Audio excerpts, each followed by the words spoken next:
आम आदमी तक ना पहुंच सके। कलर सईदा ट्रांसपोर्ट किराए में कमी ना हो सकी। जी बिल्कुल, इस वक्त मैं Kallar Syedan general bus stand पे मौजूद हूँ। पेट्रोलियम मसनूआत में वाज़े कमी के बावजूद इसके समरात आम आवाम तक ना पहुँच सके।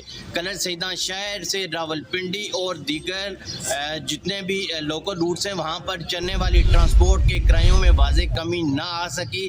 हमारे साथ एक मुसाफिर मौजूद है, आइए हम इनसे बात करते हैं कि जो किराया आप दे के पहले जा रहे थे वही है या इसमें कोई कमी पेशी हुई है? किरायों में बिल्कुल कोई कमी नहीं दी है, ठीक है। बिल्कुल आवाम को कोई रिलीफ नहीं दे रहे हैं, क्योंकि अभी जो एसी का पुराना किराया ना, वो एसी के सीट बाई सीट किराए भी ले लेते हैं, और मगर फिर भी गाड़ी में 10, 12, 13 आदमी वो खड़े करते हैं। आवाम को तो इस तरह कोई रिलीफ नहीं दिया जा रहा। हम काफ़ी अरसे से जा रहे हैं और किराए नॉर्मल हदूद से बहुत ज़्यादा बढ़ चुके हैं। तो गुजारिश है गवर्नमेंट से कि आवाम के लिए भी कोई रिलीफ दिया जाए। वज़ीर आला पंजाब सेक्रेटरी ट्रांसपोर्ट पंजाब के वाज़े अहकामात के बावजूद तकरीबन 3 महीने के अंदर 53 रुपये पेट्रोल भी सस्ता हुआ है, लेकिन उसके बावजूद जो RTA रावलपिंडी हैं और ट्रैफिक पुलिस कलर सईदा उनकी आंखों पे पर्दा पड़ा हुआ है, जिसकी वजह से किरायों में कोई वाज़े कमी ना की जा सकी।